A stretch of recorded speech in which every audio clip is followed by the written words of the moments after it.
another 5 hours, you are going to be service superheroes, ladies and gentlemen, and you're going to be able to wear underpants on the outside of your clothing with pride, ladies. No more waiting until your spouse goes out to work and then slipping them on and skipping about inside. Did you all have a good night? Yeah? Food nice? Just a little bit of beetroot there, I noticed. Oh, these eyes don't miss a thing. A bit of lamb. Who was a vegetarian? Who had the veggie option? Did you? What was that? You can't remember? What was it? Cheese? You had chicken. That's technically not a vegetarian, my love, is it? She's confused. It's all right, it's fine. There are two questions I want you to ask going forward, right? Number one is, why do we do it this way? That's how change makers become change makers. They disrupt things, right? They challenge things. They say, well, why do we do things this way? And if somebody says, well, we've always done it that way, that's not a valid answer, right? You can't answer with stuff like that. So always ask this, why do we do it this way? And then secondly, how do we make it better? The two have to be used together.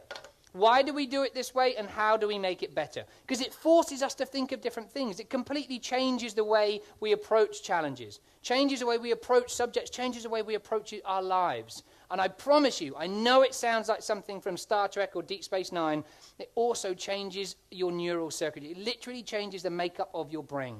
Hang on. Go! Yes.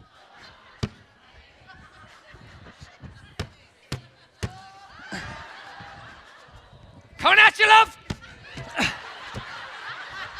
Yes!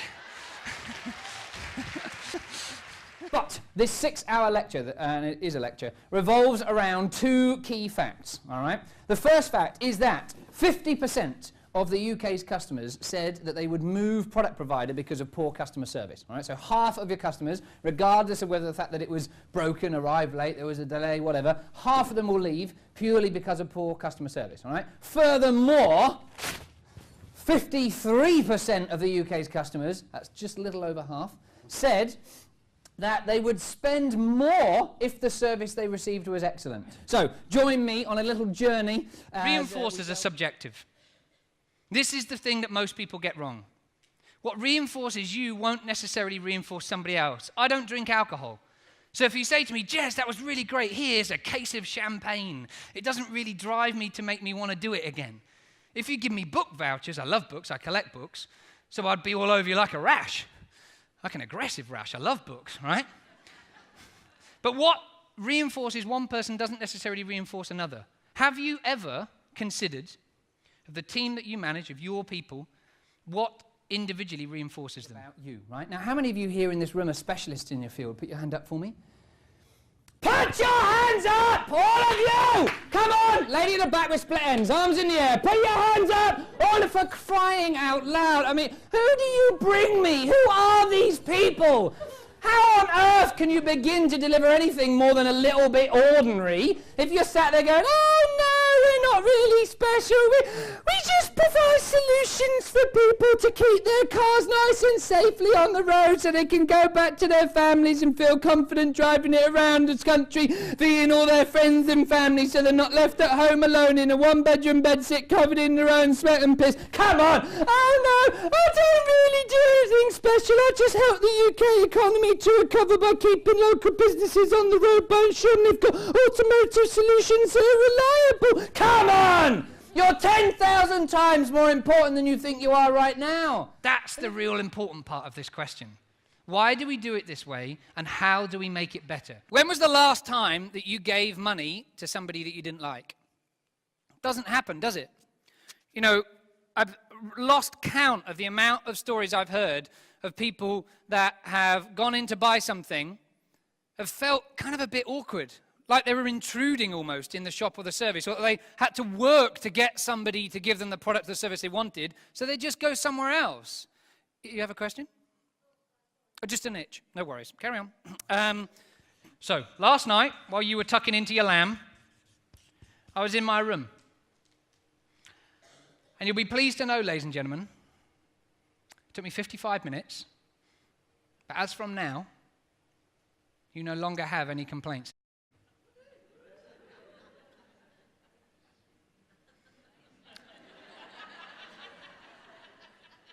I'll be honest, I was expecting a thank you, but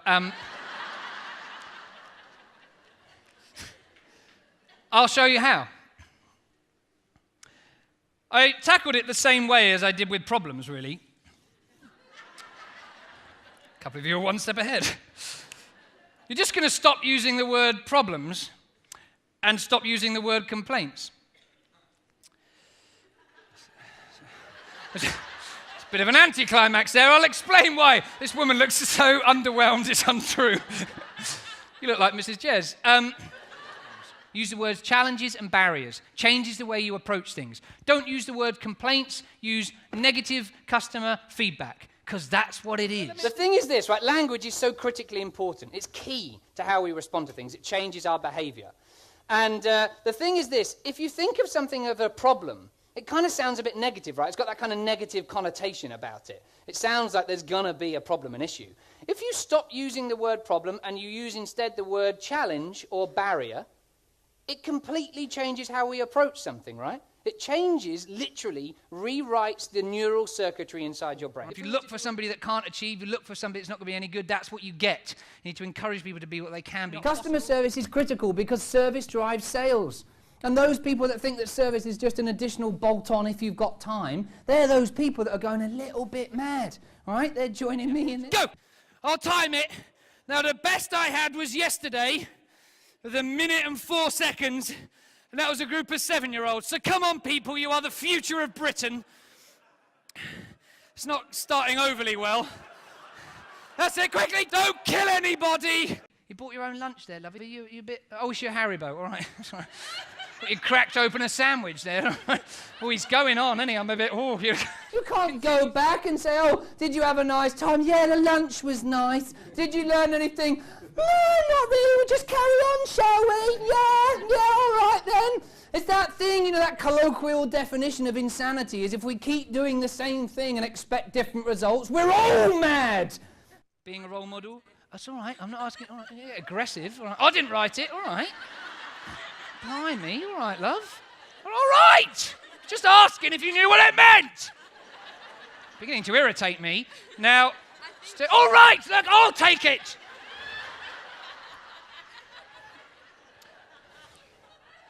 Continue thinking about people's feelings, continue being self-motivated and positive, continue getting up. Good start, I always like to think. Let's start as we mean to go on. Start with the simple stuff.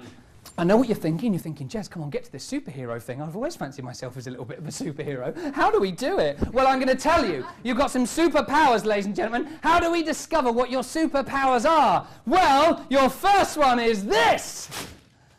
I know it's an anticlimax. I wrote it. All right. When good things happen to us, all right, like you go on a roller coaster and you come off a roller coaster and your heart's pumping, your face is all flushed, you're really pumped up and excited, right? That's adrenaline.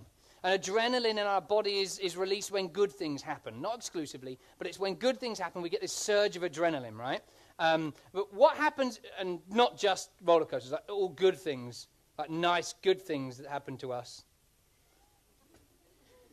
All right, we're there. So, when anything good happens to us, we get a bit of adrenaline that leaks out, right? Not like inside. Please. In your brain, not in your brain, but it doesn't matter.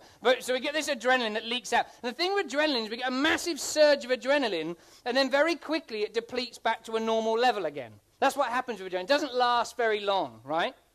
That's why when certain nice things happen, you fall asleep very quickly afterwards. And that's why, because it doesn't stay around very long. Now, cortisol is the stress hormone, not exclusively. But when bad things happen to us, when we get a stun or a shock, or we're jolted a bit, our brain kind of releases a little bit of cortisol. It kind of like leaks a little bit of cortisol out. And the same things happen in a similar way.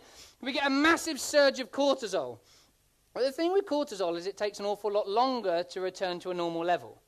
Does this make sense? So what does this tell us? It tells us that the bad stuff lingers longer. Every time you come into contact with a colleague, every time you come into contact with one of your customers, one of your clients, every time you come into contact with one of your team, I want you to think, what are the giant smoke rings I could fire at this person? Now, it's scientifically proven true stuff about how humans behave and how we work. We adopt the most common emotion that surrounds us. And the reason it happens, ladies and gentlemen, is because we don't take 100% responsibility for our behavior, and more importantly, for the consequences of the behavior and our actions. Penny, are you Penny? Dear Penny.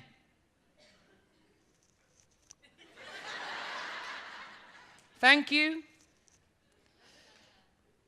for keeping me moist.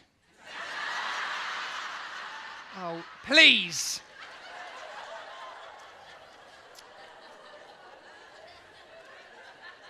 Twisting my words, Penny. Always remember that night in Havana. No. Always remember that the difference begins with you. Did you say you were married? I'll pop a kiss in for controversy. Big round of applause for Penny, please. Thank you, darling. It's very kind of you. Thanks for being a good sport. You can always make more money. It's always a way to make more money. eBay, car boot, get a different job. But we can never, ever get any more time. And what you do with the time is incredibly important because it's so finite. It's the only commodity in your life that matters. So today, remember, it starts with you and it ends with you.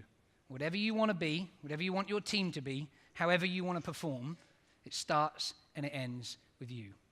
Thank you very much for your attention. Have a great day. See you guys.